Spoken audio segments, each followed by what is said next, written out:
Fall in BC comes along with something big, the Salmon Run.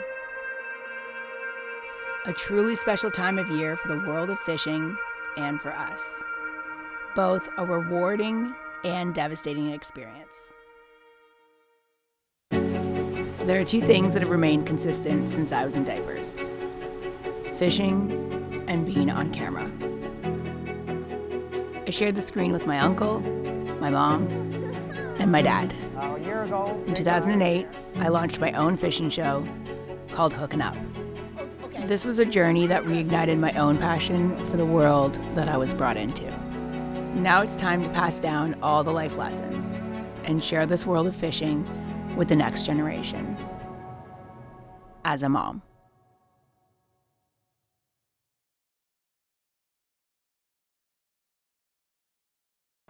Okay, see this big truck? So you gotta stay close. Let's go over here to the right of it. Look at these huge boats, girl. What do you think?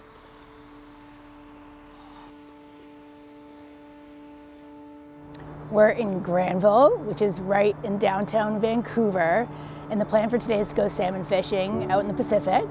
We're gonna go out with River City Marine. They're a family-owned business out of British Columbia here. This is a really special day because we actually live in British Columbia, but we don't spend a whole lot of time right in the city. And we also don't do a whole lot of urban fishing, and that's clearly what we're doing. You can see the overpass right there. You can hear the people biking and going to work, so it's just a really cool scene.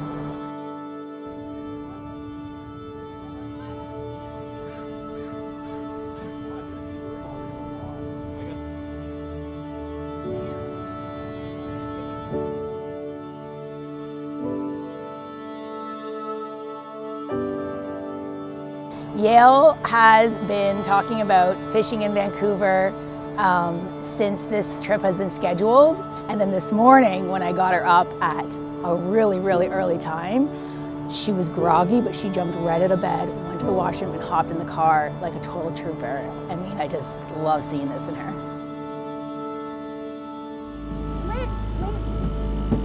Fish, grab that, Rico. Real hard.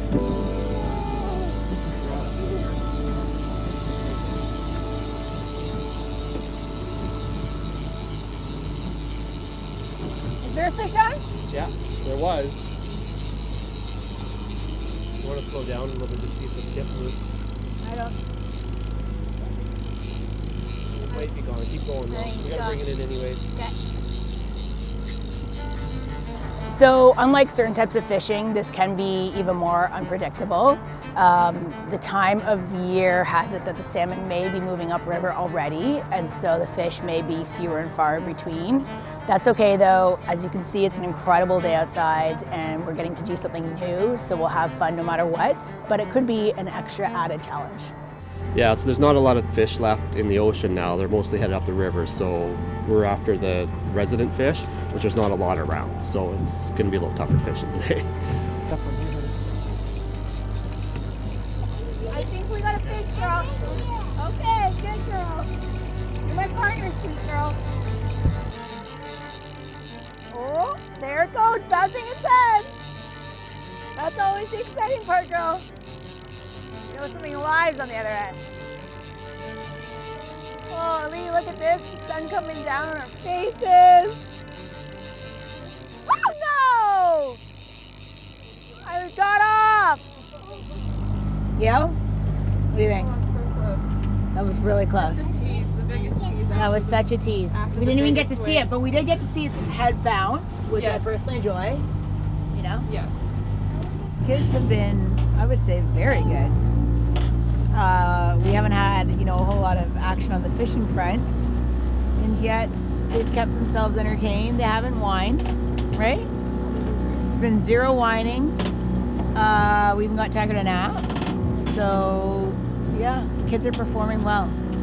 I think they're, it's kind of obvious they're used to this lifestyle, right? So.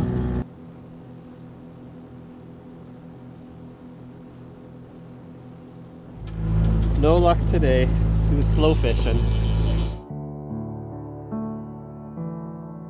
So today we went out fishing with the hopes of catching a Chinook, but we knew, like season-wise, that they probably weren't coming through. But we were going to try anyways because it was possible.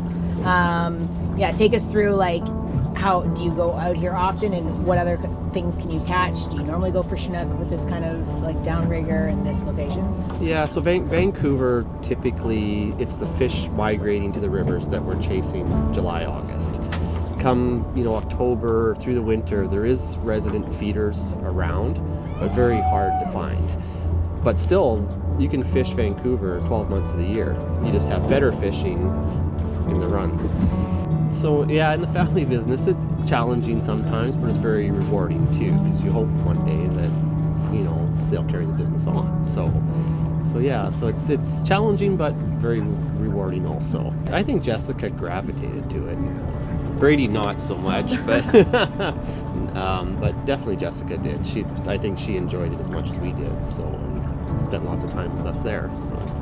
So Jessica, you actually had a very similar upbringing to me in that you grew up in a family business. Definitely, yeah. And also that involved fishing and water. Yes, absolutely. Tell me a bit about that. What was it like growing up in a family business? Were you guys, were the kids part of all of that early on, or you didn't get into that until you were older? No, I think from the very beginning, before we sold boats, we just owned boats, and that was our family activities. We were out in the water. We've had wakeboard boats, fishing boats, all the boats. But in the later years, the fishing boats are the ones that kind of stuck around and stole our hearts.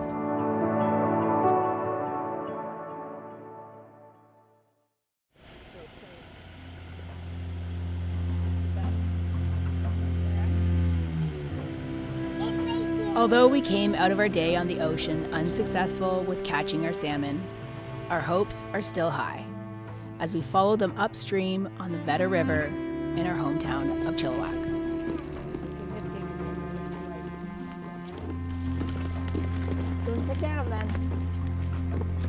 Oh yes. Josh, very nice to meet you. Nice to meet you, girls. This is Tiger. Hello. He's a boy. And who are you? No, keep her tonguing. Keep her tonguing. Who are you?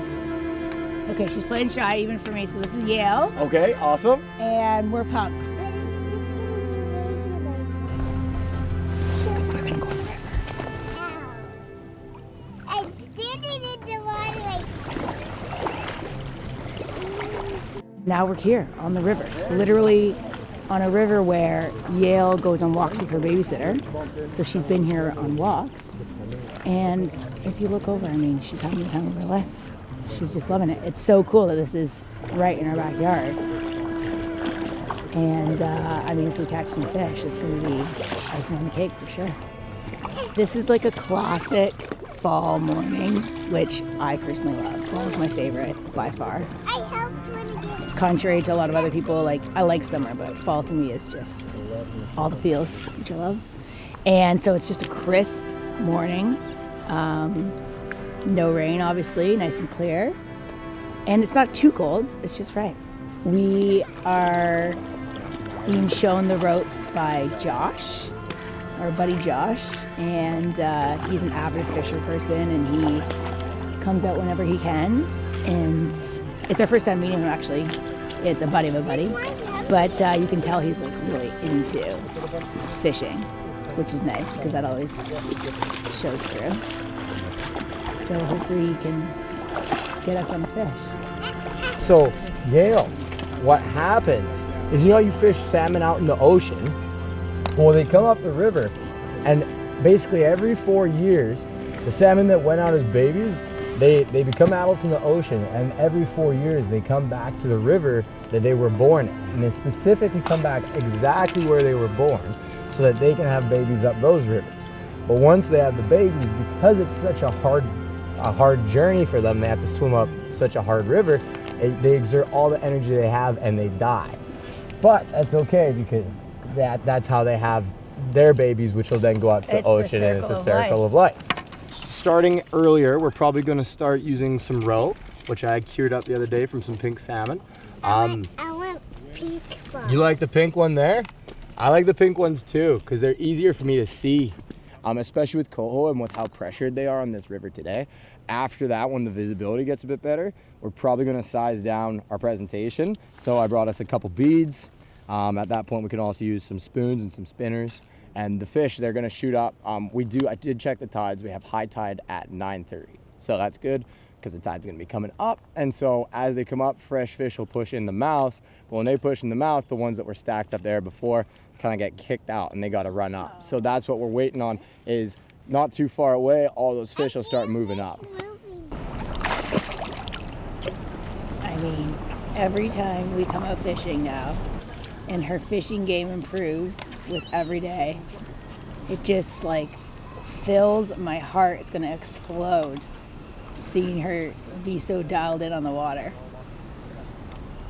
I mean, she could get, like straight A's or whatever, and that'd be cool. But this kind of a thing, when she's nailing it on the water, that's what gets me going.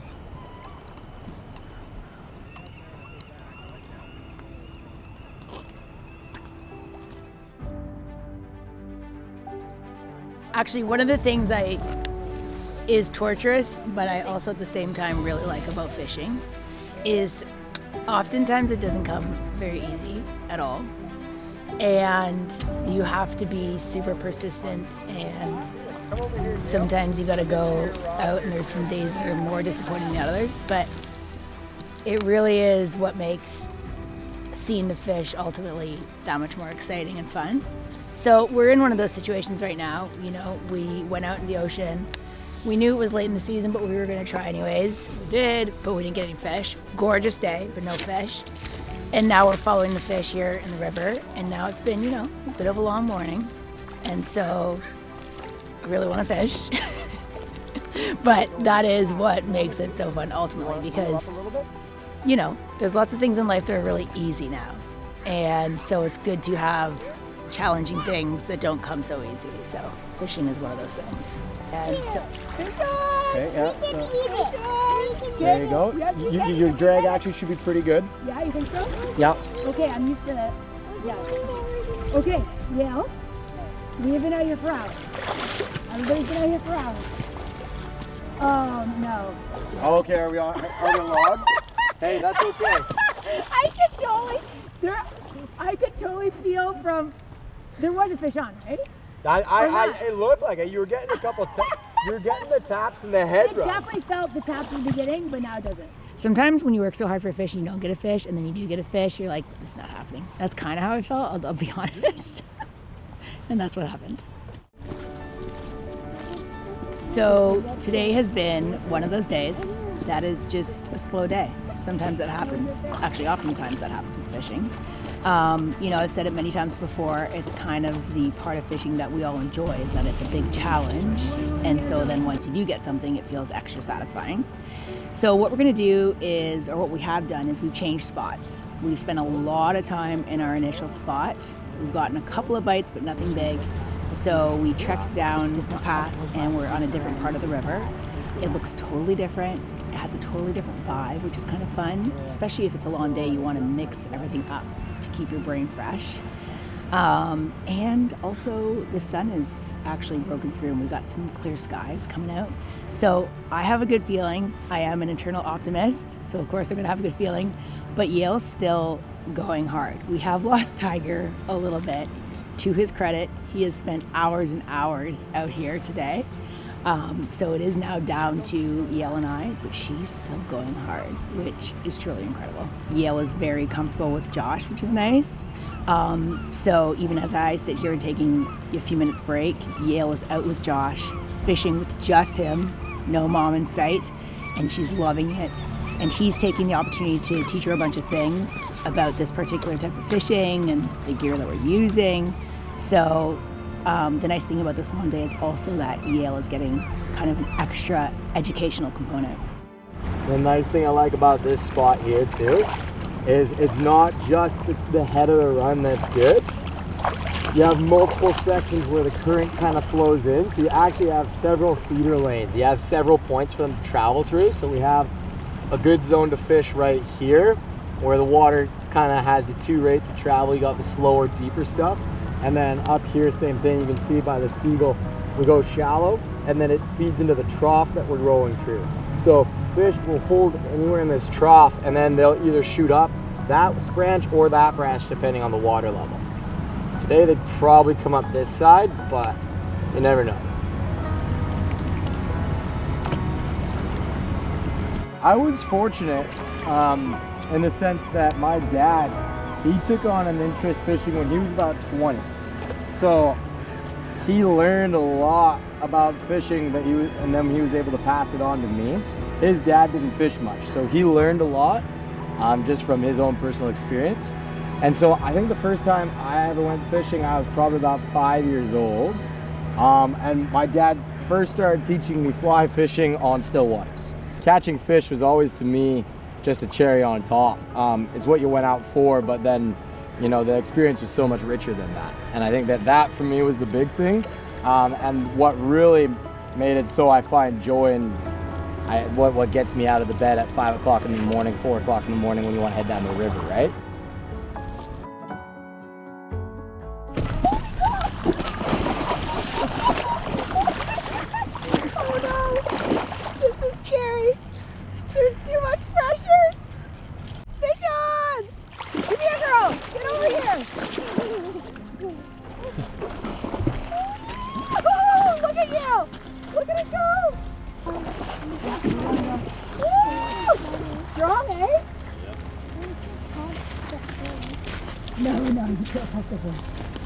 It's a different type of salmon, though. So these ones you can't keep. So they're chums.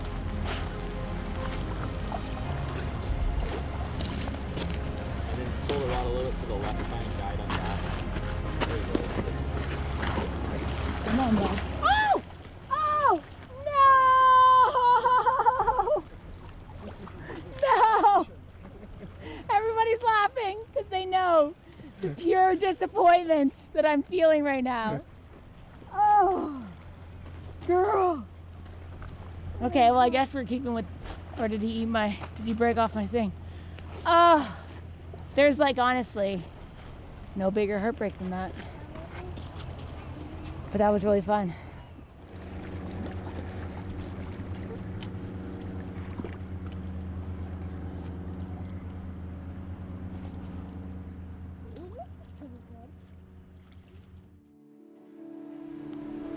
Truly heartbroken. 2 days on the water, and still we have yet to hold a salmon.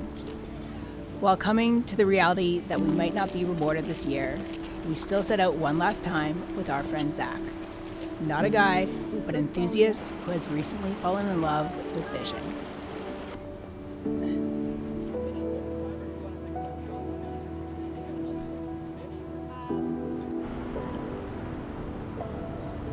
It feels really fantastic. The weather is so crisp right now. It's changed a bit. And Yale is happily coloring rocks because, to her credit, she's worked really hard at trying to catch salmon, so she deserves a little craft break, which is a nice break for sure.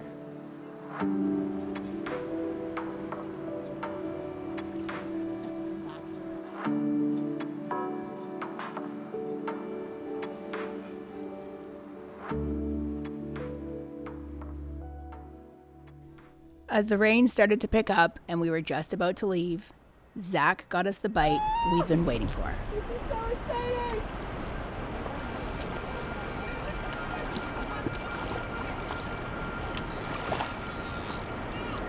Oh, should I grab the net? Sure. Okay.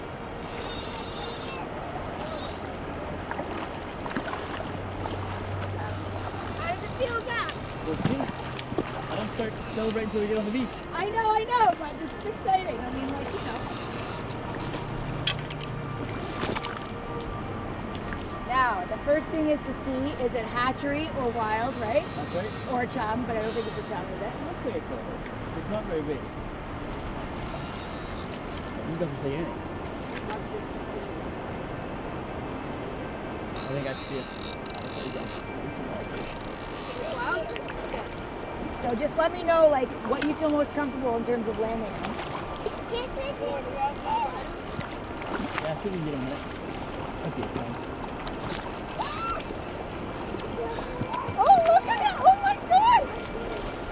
freaking jumper! This is incredible! It looks so funny. It's like I'm playing an arcade game trying to catch him. Oh, did you see him, girl?